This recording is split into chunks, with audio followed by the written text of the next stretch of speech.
This video is sponsored by Athletic Greens. Support your energy, focus, gut, digestion, and immune system health with a nutritional drink that contains 75 different ingredients, including vitamins, minerals, superfoods, probiotics, and adaptogens. I'm really excited that AG1 by Athletic Greens is sponsoring this video because it's helped me to seriously simplify my health routine, and I know it can do the same for you too. If you're like I was, you're taking a ton of different vitamins and supplements each day. It was hard enough to remember to take one, let alone multiple throughout the day. AG1 by Athletic Greens changed all that for me though, by covering all my nutritional needs in just one single scoop.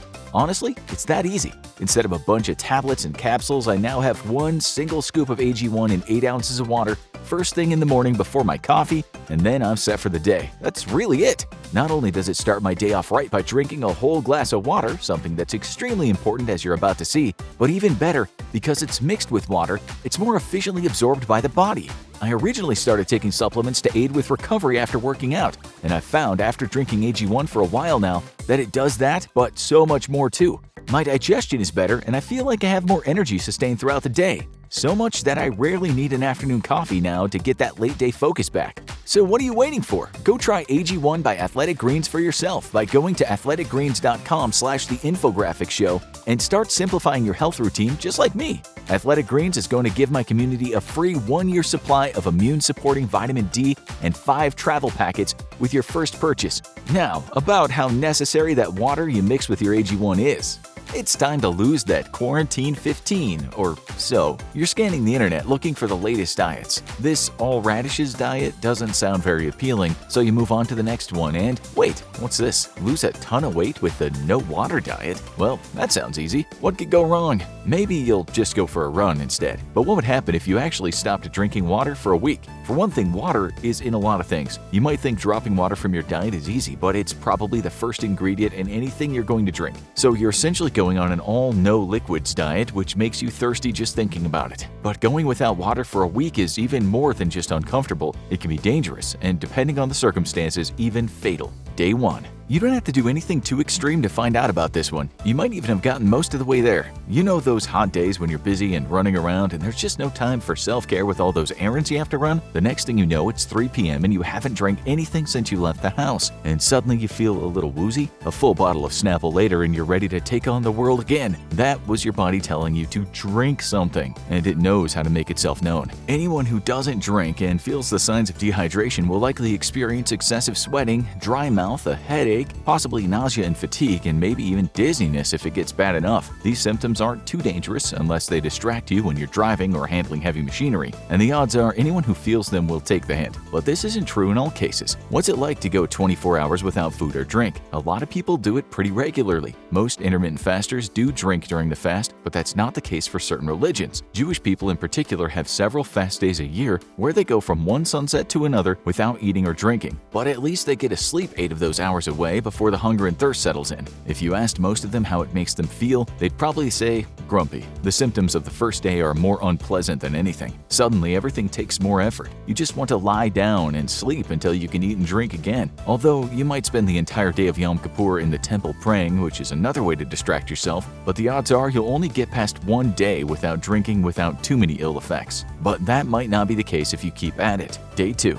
For most people who fast and abstain from water for a day, the end of the day is a huge relief and they immediately down the nearest liquid. But if you kept going, things would get unpleasant in a hurry. Those symptoms that made the previous day miserable, they're sticking around and only getting worse. Odds are someone on the second day without water would wake up with a splitting headache. And forget about coffee when you wake up. Staggering to the bathroom, they would likely notice something startling. Their urine would be a darker shade of yellow. This happens when the urine concentrates as a result of the body not taking in enough water for it to process waste. A day without water would speed up this process and is a sign that your kidneys are working overtime. While the odds of kidney failure aren't high yet, this does put you at a much higher risk for painful kidney stones, and those can ruin your day in a hurry. This is also the part of your no water adventure where you're going to feel fatigue take a real toll. At this point, the dry mouth has become a constant companion, and you might feel like the rest of your body is drying out as well. It's pretty common for people who don't drink water for an extended period to report their eyes feeling dry, but it's not clear unclear if this is related or a psychological effect. Odds are you'll be feeling pretty dizzy as well, especially if you're not eating. Many common food items have a lot of water in them, especially most fruits and vegetables, so that can alleviate the symptoms of dehydration, but it's also sort of defeating the point of seeing exactly what would happen if you abstained from water for a week.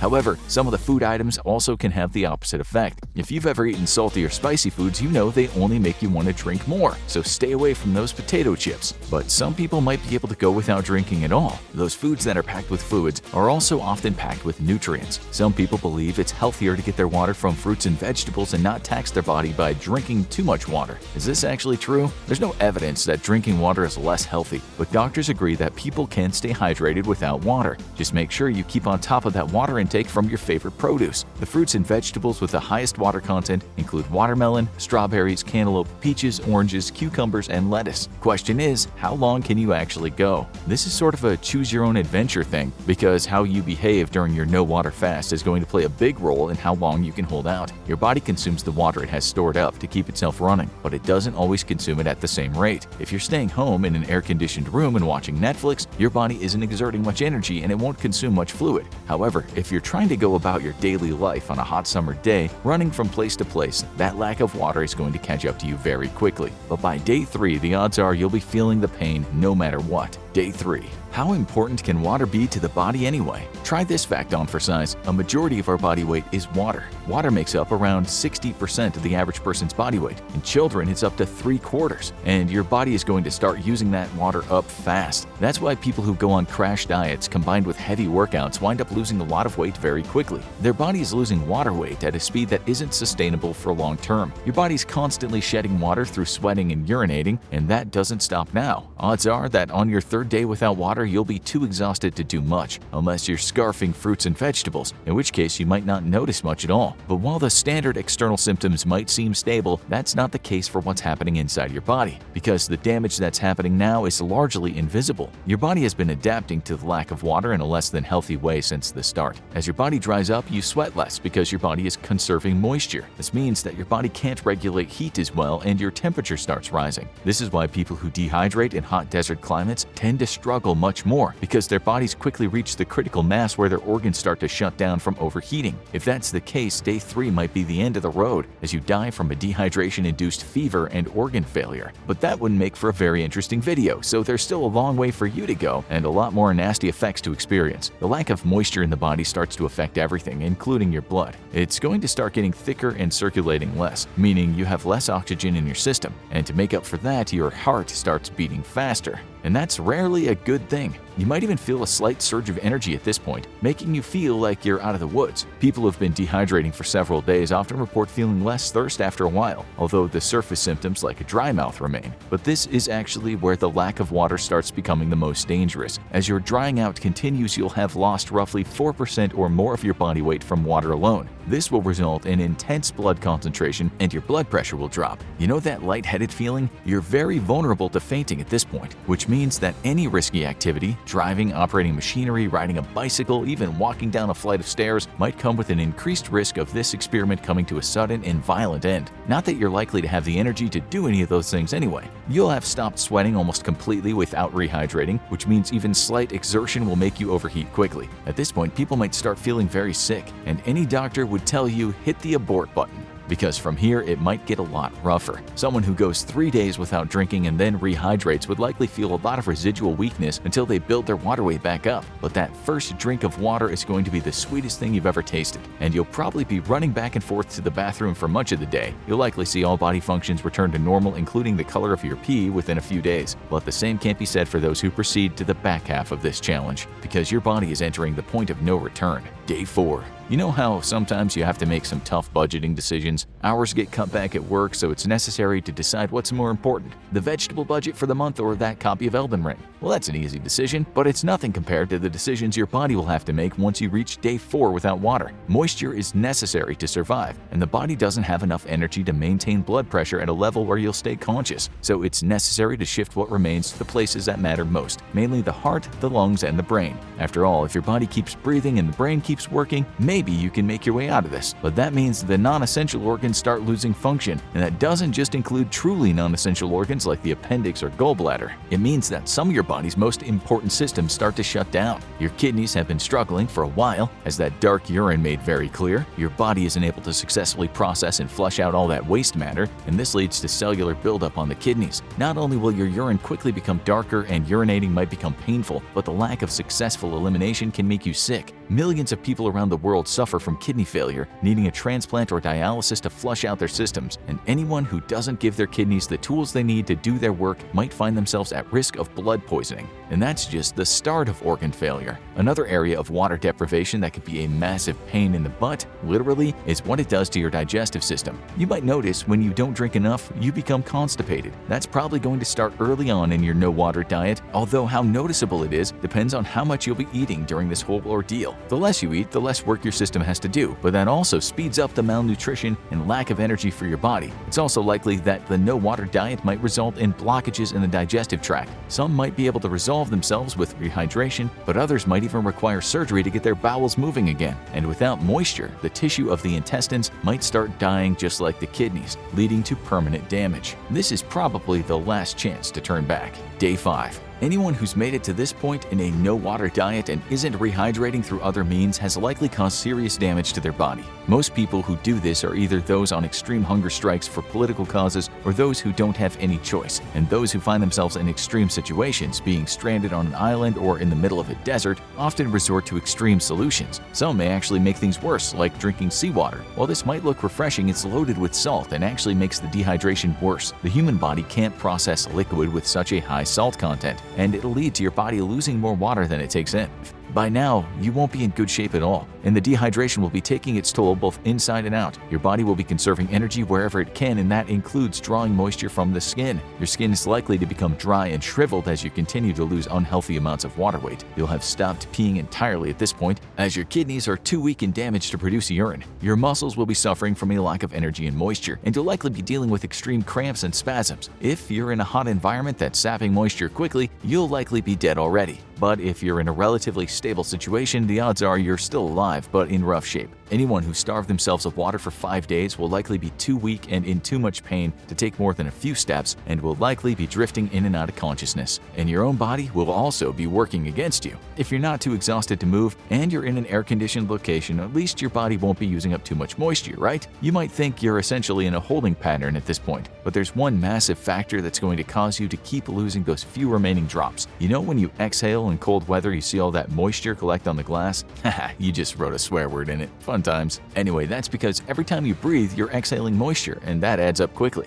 This is why it's so important to keep drinking constantly, because you're depleting your body's stores even when you don't notice. That's a big part of why you keep waking up with a dry mouth and feeling like you need to drink in a hurry. Your body loses moisture every time you breathe, and you never stop breathing. At least not yet, but that's not going to stay the same for long. Day 6. Still with us? Good. But things are getting pretty rough. If someone made it to day 6 without refueling on water, odds are they're on their last legs. A person in this condition couldn't really decide to just start drinking again and be fine. Their body has suffered serious damage and would need a process of intravenous rehydration over an extended period for the body to start repairing the damage. There would likely be more serious damage to multiple organs that might require surgery or transplants to repair, but the body is still desperately trying to conserve whatever moisture it has left, and that means dangers in some unexpected areas, but it might be hard to see them. Having trouble seeing properly? That's because your eyes are heavily water-based and your body has started to draw on them. The eyes of someone who has been starving themselves of water will likely be sunken back into their skull, shrinking and giving them a skeleton-like appearance. This won't result in blindness at this stage, but it might seriously impair vision.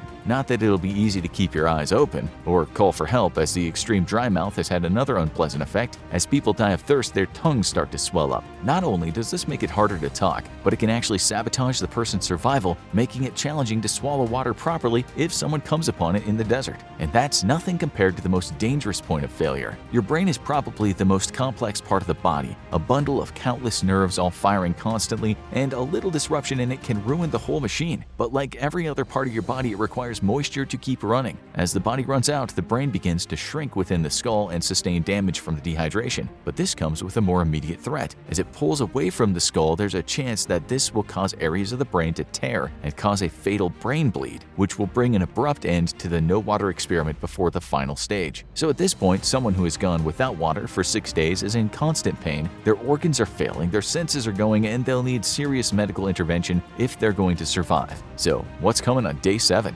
Surprise, surprise, it's nothing good. Day 7. Will everyone who goes without water for 7 days die on day 7? Unlikely. Your body doesn't govern itself by time, it just knows how much water it's lost, and 10% of your body weight is the limit in most cases. This can be reached in 5 days under most circumstances, but it can be extended to 7 or more days under controlled circumstances with minimal exertion. On the other hand, this milestone can easily be reached in 2 days in hot conditions, or as little as 11 hours if you're running in hot weather without rehydrating. But at this point, the question isn't if something is going to kill you, it's which organ will do the dirty deed first. Let's look at the most likely suspects. Suspect number 1, the kidneys. These organs are amongst the first to fail when your body starts rationing moisture because they take a while to kill you after they fail. But that bill's coming due. Ever since they stopped working and you've stopped urinating a few days ago, your body has been retaining waste products. Toxic sludge has been slowly building up in your body and it's reaching critical mass. If it goes untreated, the unfortunate person who has abstained from drinking for a whole week will likely die of the ill effects of these toxins. But sometimes the rest of your body will get you first. Your body is completely unable to regulate temperature at this point, which means you're extremely vulnerable to high temperatures. Your body's essentially running a high fever at all times, and that leads to organ damage. The liver is one of the most essential organs in the body, functioning as a processing center for your blood. It's unable to filter it if it doesn't have the moisture needed to function,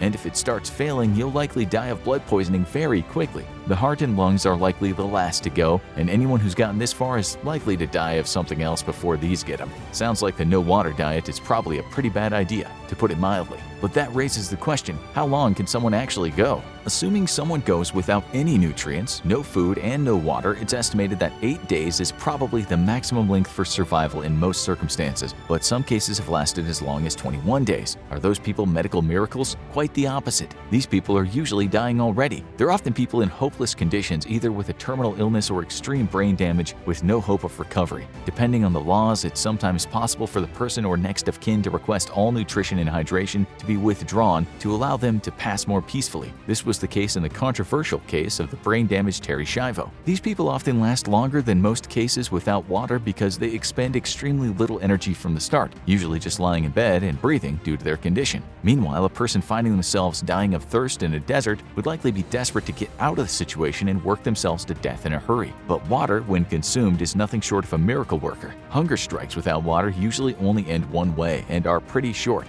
But other cases of hunger strikers have gone on much longer as long as people stay hydrated. A study in the British Medical Journal says hunger strikers should be able to survive longer if they drink 1.5 liters of water per day. They recommend adding half a teaspoon of salt to replace lost sodium, but keeping your body hydrated does most of the work of keeping this machine running. Does every liquid work the same way? Pure water is going to have the best impact because sweet drinks can actually make you feel thirsty again in a shorter time. They can also lead to your body becoming addicted to the empty calories they provide. But drinks like herbal tea or juice have a very high water content, and other drinks like vegetable juice can actually provide essential nutrients to those on a liquid diet. But keep an eye on the ingredients. You want to find ones without salt because adding sodium to your liquid can dehydrate you pretty quickly. So can any drink with caffeine. And it might look refreshing, but that tall, frosty mug of beer isn't going to be suitable for water. Alcohol is a diuretic and makes your body remove liquid from your body more quickly. It's the worst thing a dehydrated person can drink, save seawater. The good news is the body lets you know when you're getting short on moisture. Headaches, increased sweating, and dry mouth are all probably the first signs, but dizziness will come soon after. If it gets to the point of muscle aches, you probably need to get drinking in a hurry. The good news is for most of us, water and all sorts of food with high water content are readily available. So maybe that all radishes diet wasn't the worst idea on the list. Check out what would happen to your body if you lived in the ocean, or what would happen to your body in space for more bizarre experiments.